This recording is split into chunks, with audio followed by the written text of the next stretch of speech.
La de las 5W es una técnica originada en la antigua Grecia y retomada por el periodismo a finales del siglo XIX. Consiste en la presentación clara y ordenada de un mensaje sobre la base de la respuesta a 5 interrogantes. ¿Qué? ¿Quién? ¿Cuándo? ¿Dónde? ¿Por qué? Científicas y científicos del CONICET La Plata responden las 5W sobre sus trabajos de investigación. Podcast.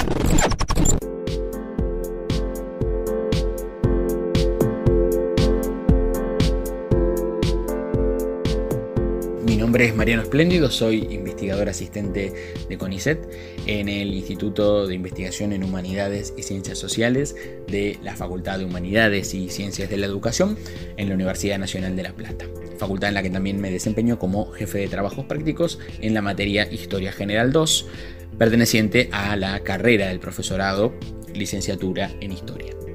Yo me dedico a investigar la génesis del espacio doméstico cristiano en la literatura neotestamentaria, o sea, entre fines del siglo I y la primera mitad del siglo II.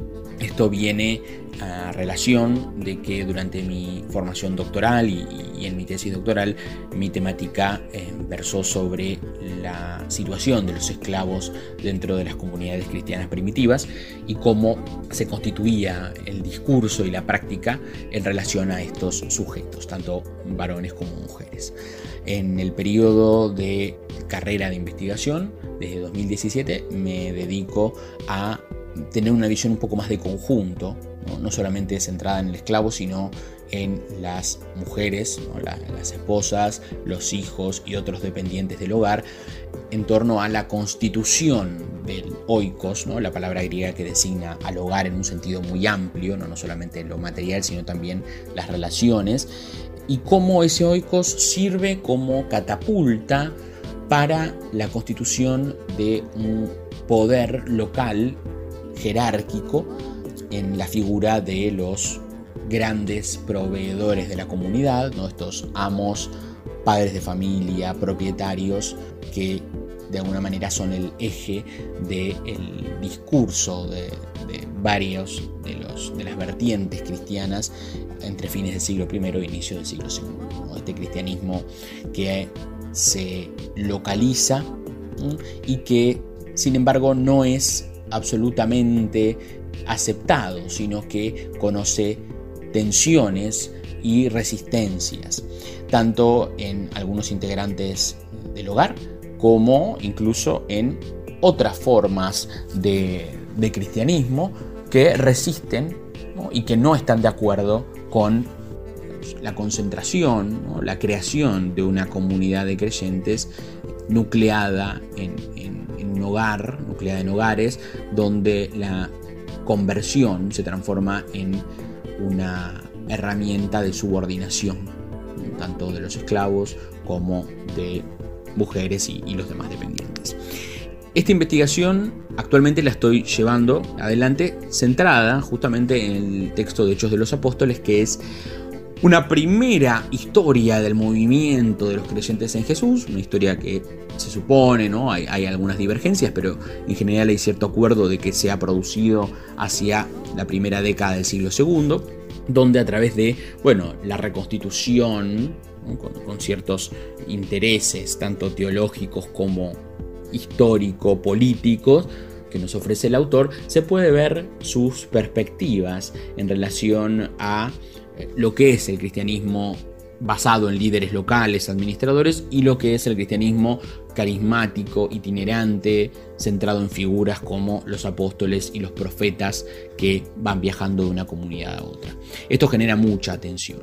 Me parece muy importante esta investigación y me parece útil en los tiempos que corren, fundamentalmente por eso, porque pone en tensión una institución que es central para lo que es la historia occidental, incluso hoy en día, ¿no? Que es la familia.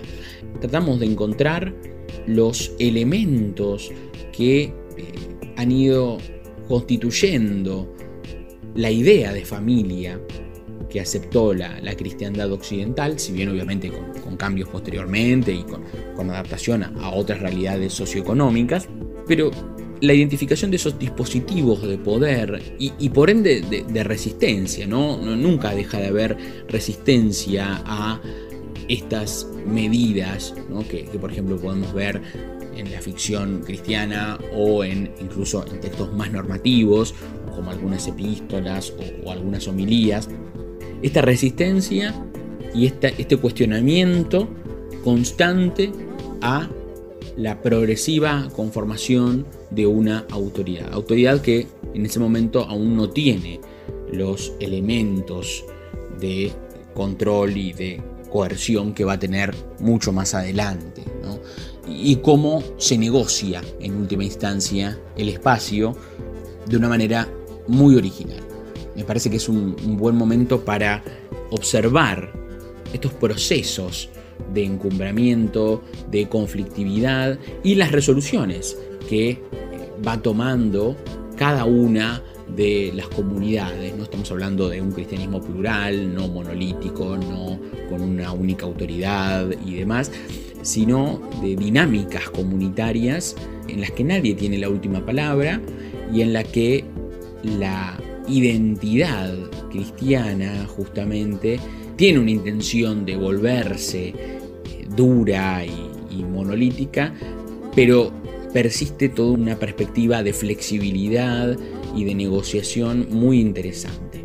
Me parece que son dinámicas sociales dignas de rescatarse y de ofrecerse al público actual. Son modelos, creo, de asociación comunitaria muy pero muy interesantes y que tienen mucho que decir a este mundo de 2000 años después.